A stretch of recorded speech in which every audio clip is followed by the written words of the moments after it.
अस्सलाम वालेकुम एवरीवन, कैसे हो आप सब। आई होप कि आप सब ठीक हो गए गाइज। हम लोग भी बिल्कुल ठीक हैं। और कल आप लोगों ने देखा मेरा पोस्टपार्टम पीरियड जो है वो पूरा हो चुका था। 1.25 महीना कल पूरा हो चुका था। उसके बाद हम लोग गए थे इन दोनों की नानी के घर और वहाँ दावत थी। अगर वो व्लॉग नहीं देखा तो जाके वो व्लॉग देख लो। और पीछे देख सकते हो कल वाले कपड़े अभी तक मेरे टके हुए हैं। लाइक आकर ना मैंने ऐसे ही हैंग कर दिए थे। अभी इनको अलमारी में मैं हैंग करूँगी। उसके अलावा मैं ना आप लोगों को एक चीज़ दिखाती हूँ।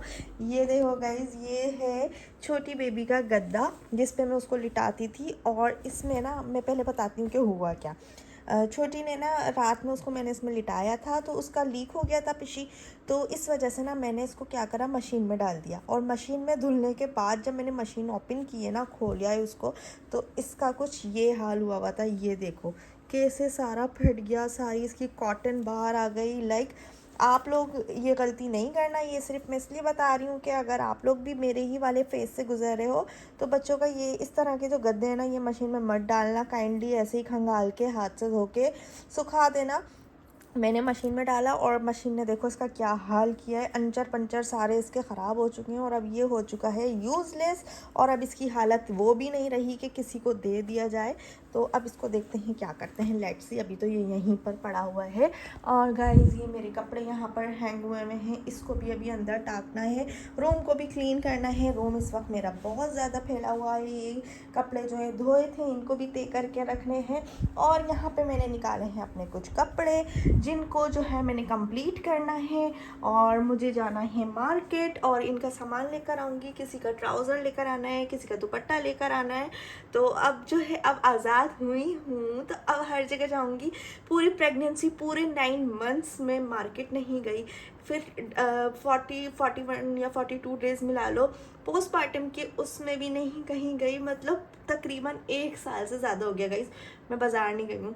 अब इंशाल्लाह प्लान करते हैं कि कैसे जाना है, क्योंकि अब माशाल्लाह सादिया की भी एक बेटी है, मेरी 2 बेटियाँ हो गई हैं माशाल्लाह से।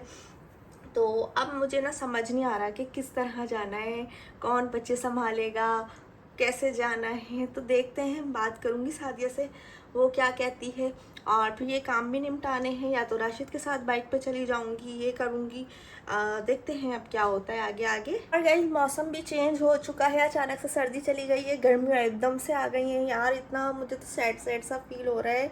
मतलब बहुत अच्छा टाइम गुजरा सर्दियों में, बहुत यादगार टाइम था। बहुत अच्छी लगती हैं सर्दियाँ जब वो आने वाली होती हैं।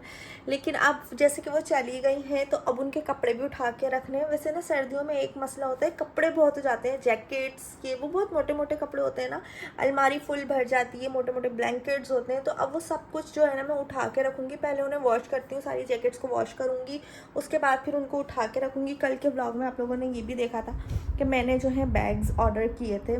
मतलब हमने ना शादियों मैंने 4 बैग्स ऑर्डर किए थे, 2 उसने 2 मेरे। तो ये 2 मैं अपने लेकर आ गई हूँ। ये बहुत अच्छे होते हैं। इसके अंदर आप जो है ना सर्दियों के या गर्मियों के कपड़े वगैरह इस तरह से इसके अंदर संभाल के रख सकते हो और अच्छे से पैक हो जाते हैं मट्टी धूल से। और फिर जब सीज़न वापस आता है तो ऐसे ही निकाल सकते हो। अच्छा लास्ट सीज़न भी मेरे पास, मतलब मैं काफ़ी टाइम से ये यूज़ कर रही हूँ। पिछले सीज़न वाले, पिछले नहीं 3-4 साल वाले, जो 3-4 साल पहले वाले जो बैग्स हैं ना वो मेरे फट गए। ये गल भी जाता है, बट ये इतना सस्ता मिलता है कि आप बार बार मंगवा सकते हो। इतना रीज़नेबल होता है दराज पर। तो इसका लिंक जो है वो दे दूँगी, आप चाहो तो ये बैग्स मंगवा सकते हो। इतने महंगे नहीं होते। लाइक फट भी जाए तो फिर आप नए मंगा लो। जैसे कि मेरा फट गया था, शादी के भी फट गए थे, तो हमने अब जो है वो न्यू मंगवा लिए हैं। अब इसमें सारी जैकेट्स, सर्दियों के सारे कपड़े, ये वो, और छोटी बेबी के और रिदा के जो छोटे कपड़े हो गए ना उनको भी मैं इसी में रखूँगी। कुछ दे देती हूँ, कुछ इनमें रख देती हूँ। उसको करके फिर ऊपर अलमारी के ऊपर रख देंगे। तो ये कि हमारी अलमारियाँ जो है ना उनमें काफ़ी स्पेस बन जाएगा, ज़्यादा से ज़्यादा सामान रख सकेंगे। अच्छा जैसे जैसे सर्दियाँ ख़त्म हो रही हैं और गर्मियाँ स्टार्ट होने वाली हैं तो मैंने सोचा कि चलो विंटर्स के सारे कपड़े प्रॉपर्ली पैक करके रख देती हूँ। यहाँ देखेंगे सारे स्वेटर्स, ये सारी शॉल्स, जैकेट जो हम रोज़ यूज़ कर रहे हैं ना, अभी इनको वॉश करके अच्छी तरह से ड्राई करके फोल्ड करके रख रही हूँ ताकि नेक्स्ट विंटर जब निकालूँ तो सब कुछ फ्रेश ही हो। अच्छा साथ साथ ना रिदा की अलमारी भी सेट कर रही थी, क्योंकि उसके काफ़ी ऐसे कपड़े हैं जो छोटे हो चुके हैं। 3 हिस्सों में करना था। छोटे कपड़े अलग निकालने थे, सर्दियों के अलग निकालने थे, और गर्मियाँ आने वाली हैं तो उसके अलग। सारे कपड़े निकाल तो लिए हैं। ये जैकेट्स आ गई जो कि मैं हैंग करूँगी, बैग में नहीं रख सकती क्योंकि ये है सेंसिटिव। इनमें क्रैक आ जाएगा और इनका लेदर फट जाएगा। तो ये कुछ जैकेट्स हैं जिनको मैं हैंग करूँगी। बाकी इस तरह की जो जैकेट्स हैं ना, ये आप देख सकते हो, इनको मैं बैग में ही रखूँगी। और कपड़े निकालनी है सर्दियों के जो ज़्यादा मोटे मोटे से हैं ना, उनको भी मैं बैग में रख दूँगी। और ये रिदा भी ट्यूशन से आ गई है। और ये जी कंबल है। अभी ऐसा है कि सुबह में और रात में सर्दी होती है, तो उस वजह से ये कंबल अभी नहीं रखते, इसी को ओढ़ेंगे, क्योंकि रात में सर्दी हो जाती है, ठंड हो जाती है, तो ये वाला सही रहेगा। बाकी देखते हैं 1 हफ़्ते बाद फिर इसको भी तय करके रखेंगे। और इस बेडशीट के साथ की जो हमारी ओढ़ने का कंबल है ना, वो निकाल लेंगे। वो थोड़ा एसी में ओढ़ने जैसा है, वो थोड़ा सा लाइट होता है, फिर एसी के लिए वो निकाल लेंगे। और मुझे तो ऐसा लग रहा है कि 1 हफ़्ते बाद एसी ही ऑन हो जाएगा, इतनी स्पीड से जो है हैदराबाद में गर्मी आ रही है। अच्छा, छोटी बेबी जो है माशाल्लाह से सो रही है। ये कोट है ना, ये रिदा का कोट है। तो ये ना जब रिदा के यूज़ में नहीं था, रिदा माशाल्लाह बड़ी हो गई थी, तो इसको हमने रख दिया था उठाकर।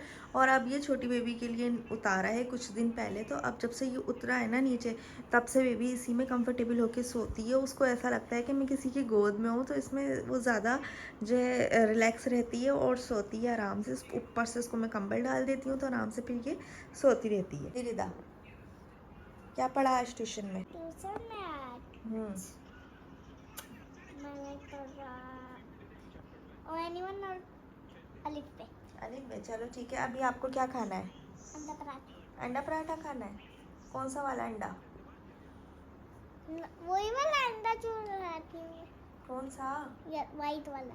चलो वाइट वाला अंडा खाना है गाइस। रिदा को ब्लू या कोई और कलर का अंडा नहीं खाना, वाइट ही खाना है। तो अभी चलते हैं रिदा के लिए अंडा पराठा बनाने। ब्लू कलर का भी अंडा होता है। आपने बोला ना वाइट कलर का अंडा खाना है। ब्लू कलर होता है, बस एक ही कलर, 2 ही कलर होता है, एक ब्राउन एक वाइट। हाँ, तो फिर आपने क्यों बोला वाइट वाला खाना है? वाइट ही मुझे पसंद है, ब्राउन नहीं पसंद? नहीं। अच्छा गाइस, इसने ये कहा था कि मुझे ब्राउन वाला नहीं, मुझे वाइट वाला खाना है। चलो अब चलते हैं रिदा के लिए अंडा पराठा बनाने। उसके बाद आकर फिर इन कपड़ों वगैरह को फिर सेट करेंगे और जल्दी से रूम को भी साफ़ करेंगे। उसके बाद मैं किचन में आ गई थी, अपना कैमरा सेट किया और बस फिर मैं रिदा के लिए ना अंडा पराठा बनाने के लिए पहले आटा गूंदा। मुझे पता ही नहीं था, इतने मेरा मोबाइल ही ऑफ हो गया और वीडियो वहीं रुक गई। हम बनाने वाले हैं मैकरोनी, जिसके लिए हमारा पानी भी बॉयल हो चुका है। और अब इसमें हम ये ऐड करेंगे। और ये हाफ पैकेट ना हमें 2 टाइम हो जाता है राशिद और मुझे, तो हाफ बनाएंगे। बिस्मिल्लाहिर्रहमानिर्रहीम। गाइस, इसमें चला जाएगा नमक।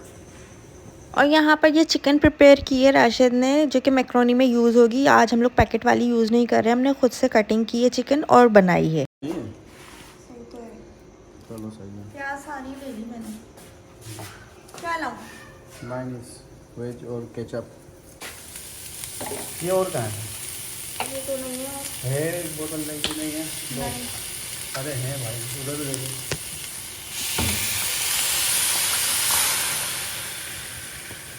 जैसे कि है स्पेशल तो चलता है।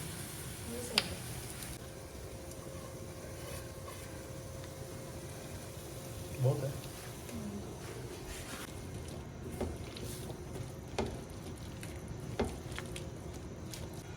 बन गई ना बस? थोड़ा सा जूसी कर दो। गरम हो जाए ना थोड़ा, फिर खा। जूसी कर दो, जूसी। कैसे? वो मायोनीज और केचप डाल दो। जाओ उसको दो। फिर आप उसको लेके बैठोगे, मैं किचन समेट लूँगी पक्का ना। मैं कपड़ा वपड़ा भी मारूंगी स्लिप पर। और यहाँ पे ना हमारी मैक्रोनी रेडी हो गई है। और रात के टाइम हम लोग खा रहे हैं। पता नहीं था कि कल के दिन जो है वो रोज़ा हो जाएगा और आज हमें सहरी भी करनी होगी। अगर पता होता तो फिर मैक्रोनी नहीं बनाते, कुछ ऐसा आइटम बनाते जो कि हम सहरी में कर सकें और रात को खाना भी नहीं खाते, क्योंकि सहरी करनी होती। बस अचानक से रोज़ा हो गया। फिर मैं राशिद कहने लगे कि चिकन रखी है तो आलू चिकन का सालन बना लो, उसका बहुत दिल चाह रहा है। तो फिर फटाफट से किचन में आई और फिर मैंने आलू और चिकन का सालन बना के सहरी के लिए रख दिया। कुछ बर्तन पड़े हुए थे, हाथ के हाथ वो भी धोती गई और अपने सालन को भी जो है वो रेडी करती रही। अच्छा, इस तरह से ना मल्टी टास्क करो ना, तो आपके 2-3 काम एक साथ निमट जाते हैं। अच्छा, मैक्रोनी की बात करें तो वो बहुत बहुत जूसी और बहुत मज़े की बनी थी। लाइक बाकी दिनों से ना आज बहुत ज़्यादा अच्छी बनी थी। तो फिर वो हम लोगों ने उठा के रख दी थी फ्रिज में और सहरी उसकी की। और डायरेक्ट अब मैं आप लोगों को इफ्तार टाइम दिखा रही हूँ। सहरी का मैं कुछ शूट नहीं कर सकी, क्योंकि आप लोगों को पता है न्यू बॉर्न बेबी साथ है, कभी वो शूट करने देती है, कभी नहीं, रोती रहती है। और माशाल्लाह से ये हमारा छोटी बेबी के साथ पहला रमज़ान है, पहला रोज़ा है। आप सबको हमारी तरफ से बहुत बहुत रमज़ान मुबारक। या अल्लाह, ये हमारी छोटी बेबी के साथ पहला रमज़ान है, तो इस रमज़ान को हमारे लिए रहमत, बरकत और सुकून वाला बना दे। आमीन सुमा आमीन। अल्लाह हाफिज़।